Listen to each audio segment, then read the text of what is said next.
Dizem que toda estátua sonha, que sob o frio da pedra há um eco antigo que ainda pulsa, esperando o instante certo para acordar. E foi exatamente isso que aconteceu quando os ventos mudaram de direção sobre o Vale das Sombras Silenciosas.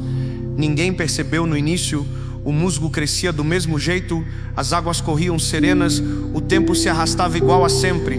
Mas algo lá no fundo da montanha começou a se mover. Dizem que foi numa noite sem lua, quando até as estrelas pareciam se esconder, que a estátua abriu os olhos pela primeira vez em 1000 anos. E quando fez, o mundo inteiro estremeceu. Ninguém sabia o que aquilo significava. Para os aldeões era apenas uma lenda, uma daquelas histórias contadas por velhos à beira do fogo, sobre reinos esquecidos e promessas quebradas. Mas para Elijah, um jovem arqueólogo com mais perguntas do que respostas, aquele sonho era o início de tudo. Ele havia dedicado a vida a procurar vestígios do reino de Talenor, uma civilização perdida que, segundo os manuscritos antigos, dominava o poder dos sonhos, um império que não caiu pela guerra, mas pelo esquecimento. E agora, diante daquela estátua colossal, metade enterrada, coberta de trepadeiras e silêncio, ele sentia que algo dentro dele também estava despertando. No início, ninguém acreditou quando ele contou que a estátua respirava, que o ar ao redor dela vibrava, que o chão parecia sussurrar. Disseram que era a exaustão, a solidão ou talvez o efeito do vento, mas Elijah sabia o que viu. Ele jurava ter escutado um nome sussurrado entre as pedras, um nome que se repetia como um eco vindo de outro tempo: Arenha. E esse nome seria a chave de tudo. Nas noites seguintes, ele começou a sonhar sonhos vívidos, reais, onde caminhava por salões dourados, sob cúpulas imensas cobertas por constelações que não existiam mais. Via cidades flutuando, rios de luz, e sempre, no centro de tudo, a figura de uma mulher de olhos brancos, imóveis como um mármore vivo. Era ela, a estátua. Mas nos sonhos ela se movia, ela falava, e o que dizia parecia tão verdadeiro que, ao acordar, o arqueólogo não conseguia distinguir o que era memória e o que era sonho. A cada novo sonho, o vale ao redor parecia mudar, as árvores murchavam, o vento trazia vozes distantes e o tempo parecia se dobrar. Elijah começou a perceber símbolos escondidos na base da estátua, inscrições em uma língua que nenhum dicionário registrava. Ele as copiava, tentando decifrar, até que uma delas finalmente se revelou. Quando o sonho acordar, os reinos perdidos se lembrarão. Era uma profecia, e no fundo ele sentia o despertar já havia começado, mas nem todos viam isso como um milagre. Havia quem temesse o retorno do que fora esquecido. O Conselho das Cidades Livres, que governava o continente desde o desaparecimento de Talenor, via nas escavações de Elijah uma ameaça à ordem. Um mensageiro foi enviado com um aviso: pare, ou o que você despertar não voltará a dormir. Mas ele não parou, porque naquele ponto a curiosidade já tinha se transformado em fé. Foi quando, numa noite de tempestade, algo aconteceu. O chão se abriu ao redor da estátua, revelando uma escadaria antiga que descia para o coração da terra. Elijah, guiado pela voz de Arenha, desceu. A cada passo, sentia o ar ficar mais quente, como se o próprio coração do mundo pulsasse sob seus pés.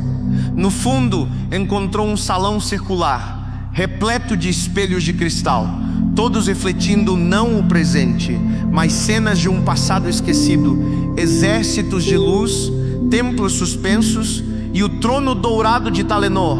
E no centro de tudo, uma esfera de pedra flutuava, envolta em uma luz azul. Quando ele tocou aquela esfera, o sonho e a realidade finalmente colidiram. O tempo congelou, o vale inteiro vibrou, a estátua se ergueu, despedaçando séculos de pedra, e sua voz ecoou sobre as montanhas. O sonho não é o que crias quando dormes, é o que desperta quando o mundo esquece. Naquele instante, os céus se abriram, Raios dourados atravessaram as nuvens.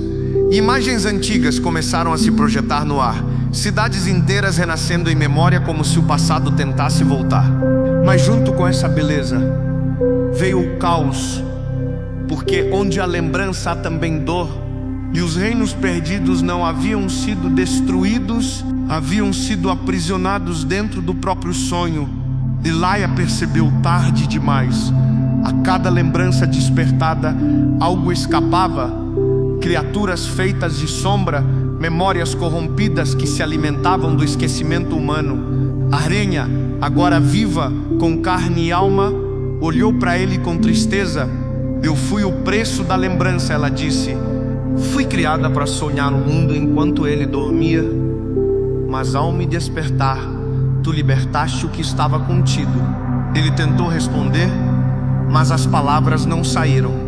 O chão tremeu, o céu rachou e a realidade pareceu se dobrar sobre si mesma. No alto da montanha, as pessoas começaram a ver as cidades de luz surgirem no horizonte. O impossível acontecendo diante dos olhos. O mundo antes esquecido estava se reescrevendo, mas junto dele vinham as sombras antigas, seres que não pertenciam mais àquele tempo. E todos eles caminhavam em direção ao vale, atraídos pelo coração do sonho. Laia, desesperado, voltou ao salão dos espelhos. Cada reflexo agora mostrava um futuro diferente. Alguns onde o mundo era engolido pelo esquecimento, outros onde a luz triunfava, e em todos eles, Arenha estava no centro, chorando. Ele compreendeu então o verdadeiro segredo dos reinos perdidos. Não foram destruídos, foram sacrificados para manter o mundo acordado. O sonho da estátua era o selo, e ele, ao quebrá-lo, havia condenado o presente à mesma ruína. Ainda assim, ela estendeu a mão para ele.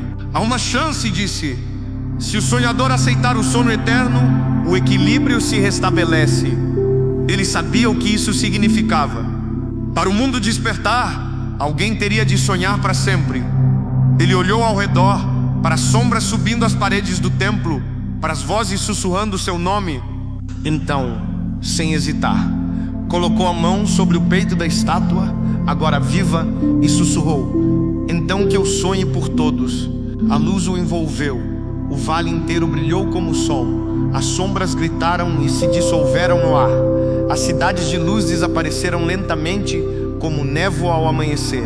Quando o silêncio voltou, a estátua estava imóvel novamente, mas dessa vez ela sorria. No rosto de pedra havia um traço humano, e sob seus pés, onde antes havia apenas ruínas, crescia uma nova flor, dourada, pulsante, viva. Nos anos seguintes, os aldeões contariam histórias sobre o sonhador de pedra. Diziam que, nas noites de vento, era possível ouvir uma respiração profunda vinda da estátua, e que, se alguém fechasse os olhos, podia ver por um instante o reflexo de cidades antigas flutuando no céu. O conselho tentou apagar as lendas, destruir o templo, mas nada funcionou. O sonho havia se espalhado, e as pessoas, sem perceber, começaram a lembrar do que tinham esquecido, a beleza do que foi e o poder do que ainda podia ser. Alguns dizem que Laia não morreu, que ele apenas sonha, que em algum lugar entre o tempo e o esquecimento ele caminha pelos reinos que libertou, reconstruindo-os pedra por pedra, memória por memória, que cada estrela que nasce é um lampejo do seu sonho, e que quando o mundo estiver pronto novamente, ele despertará e os reinos perdidos voltarão a existir.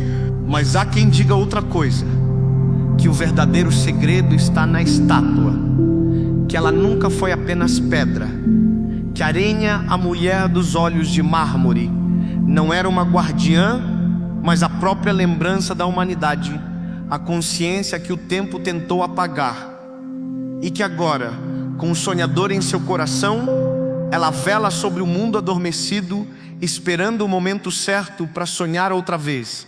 E talvez seja por isso que, até hoje, quando alguém visita o Vale das Sombras Silenciosas, sente algo diferente. Um arrepio leve, um murmúrio quase audível, como se o ar guardasse um sussurro antigo. Não esqueça, são só 2 palavras, mas quem as ouve nunca mais é o mesmo, porque o esquecimento, afinal, é o verdadeiro inimigo dos sonhos.